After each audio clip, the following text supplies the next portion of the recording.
संसार है उसकी दवा है। संत के माध्यम से जो भी कार्य होगा वह हमेशा सफलता की ओर ले जाता है। और यहाँ पर संतों के माध्यम से तो प्रेरणा मिलती है कि यह जो संसार है यह स्वप्नवत है। रात्रि को हमने अनेक स्वप्न देखे कि हम जो है राजा बन गए, अनेक सुख संपदा हमारे पास में है, नौकर चाकर अनेक हमें सुख साधनों की प्राप्ति है। जैसे ही निद्रा खुली, स्वप्न टूट गया तो देखा तो कुछ भी नहीं है। तो यही पाया मोह निसा जग सोवनिहारा, मोह निसा जग सोवनिहारा,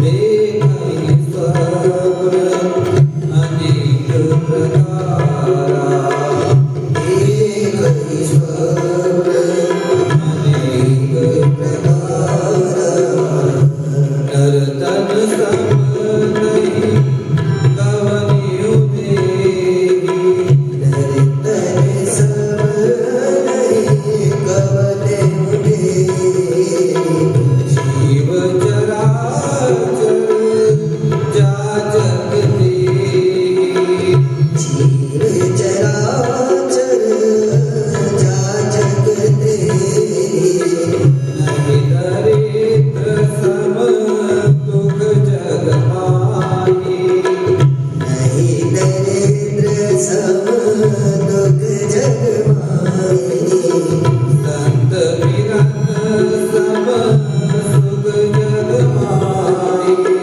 संत मिलन सम सुख जग माही, मंगल भवन अमंगल हारी, मंगल भवन अमंगल हारी, द्रवौ सुदशरथ अजिर बिहारी, द्रवौ सुदशरथ अजिर बिहारी।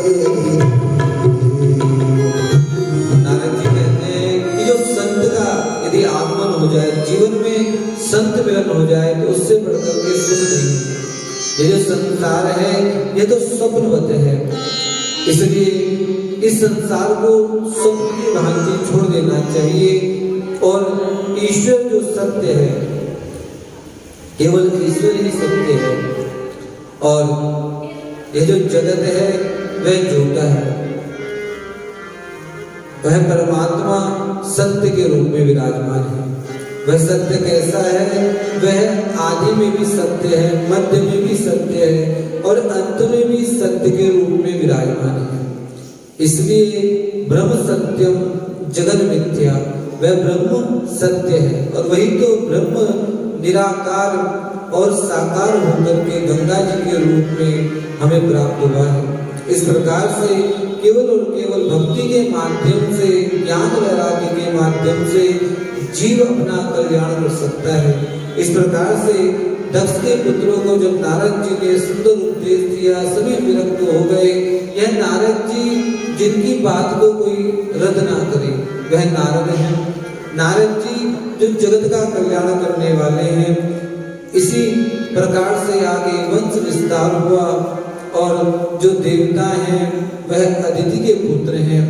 अदिति के द्वादश जो परम तेजस्वी पुत्र हैं वह द्वादश आदित्य हैं। सूर्य भगवान की जो उपासना करते हैं उनके जीवन में कभी कोई बाधा नहीं आती, क्योंकि प्रत्यक्ष देवता सूर्य नारायण है। परंतु जब हम सूर्य का पूजन करें तो कैसे करें? ताम्र पात्र से सूर्य को अर्घ्य दें। कई बार हम प्रतिदिन पूजा तो करते हैं, परंतु जो हमारी विधि है वह विधि यदि गलत हो तो हमारे को पूजा का फल भी प्राप्त नहीं होता। जो द्वादश सूर्य हैं, सूर्य नमस्कार करना चाहिए। जब सूर्य भगवान को जल दें तो वह चरणों में छींटे नहीं आने चाहिए।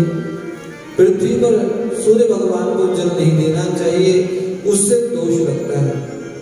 कोई ऐसा पात्र ले ले कि जिसमें सूर्य भगवान को जल दे तो उस पात्र में गिरे, या कोई ऐसा मिट्टी का पात्र हो, कोई गमला हो, उसमें जल गिरे। परंतु कई बार क्या करते हैं कई कि तुलसी के पौधे में सूर्य भगवान को जल देते हैं।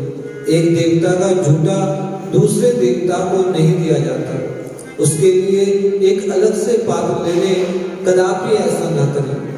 ऐसा करने से झूठा जल तुलसी को प्राप्त होता है। तो सूर्य भगवान को जल देना चाहिए तो ताम्र के पात्र से देना चाहिए। ताम्र पात्र से जब जल दे तो 3 हिस्सों में जल दे। सूर्याय नमः, भास्कराय नमः, रवे नमः। एक ही पात्र में 3 हिस्सों में जल देना चाहिए। तो कई बार ऐसी भी गलती हो जाती है, जब सूर्य भगवान को जल देते हैं तो एक ही बार जल दे देते हैं। ऐसा कदापि नहीं करना चाहिए। उससे हम पूजा तो करते हैं परंतु हमें फल की प्राप्ति नहीं होती। 3 बार जल देने से जो आंतरिक और बाह्य शत्रु हैं, जो शत्रु के वाहन आदि हैं, वह सब नष्ट हो जाते हैं। वह शत्रु जो हमारे अंदर है, काम, क्रोध, लोभ, मोह, अनेक प्रकार के शत्रु हैं, वह सब आत्मा को बिगाड़ते हैं। उन सब को वह सब दूर हो जाते हैं, क्योंकि सूर्य भगवान आत्मबल प्रदान करते हैं। इसे 3 हिस्सों में सूर्य भगवान को जल देना चाहिए। और इस विधि से जब हम सूर्य भगवान की उपासना करते हैं, यदि पंजों के बल खड़े होकर के जल दें तो अति उत्तम है। दोनों हाथों को ऊपर उठा करके जब जल दें तो वह अति उत्तम होता है। इस विधि से यदि हम सूर्य की उपासना करते हैं तो हमें अनेक फल की प्राप्ति होती है। कश्यप की 2 पत्नियां अदिति, जिनसे देवताओं का जन्म हुआ है, और जो दिति हैं, जो भेद बुद्धि है, उनसे दैत्यों का जन्म हुआ है। दिति के संयोग से एक समय कश्यप और दिति, हिरण्यकश्यपु और हिरण्याक्ष, यह 2 पुत्र हुए। यह 2 पुत्र इतने दुष्ट हुए और यह कौन थे? यह पूर्व जन्म में जय और विजय थे। एक समय इन्होंने सनक सनंदन सनातन सनत कुमार जी को भगवान से मिलने से रोक दिया।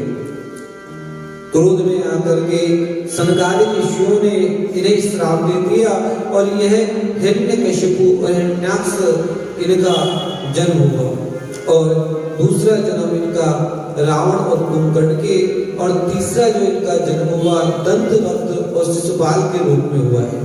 इस प्रकार से हिरण्याक्ष, जो कि युद्ध करने के लिए लड़ाई था, एक समय नारद मुनि जी आकाश मार्ग से जा रहे थे, उनको रोक लिया कि मुझे युद्ध करना है।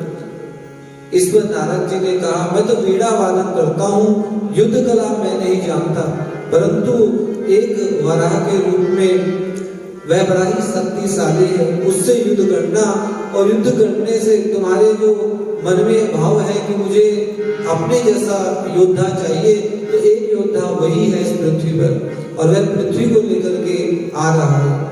इस प्रकार से जब कहा तो हिरण्याक्ष ने वराह, जो साक्षात भगवान है, बोले वराह भगवान की जय, युद्ध के लिए ललकारने लगा।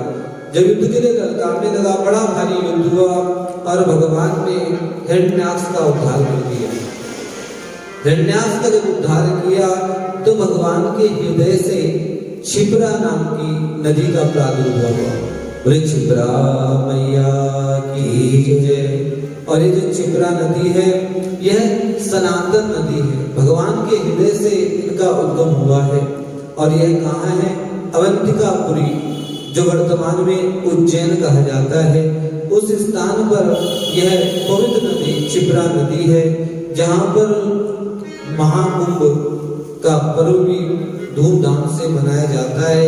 यहाँ पर महाकाल विराजमान है, और जो महाकाल का दर्शन करते हैं उन्हें अनेक प्रकार की व्याधियां नहीं सताती हैं।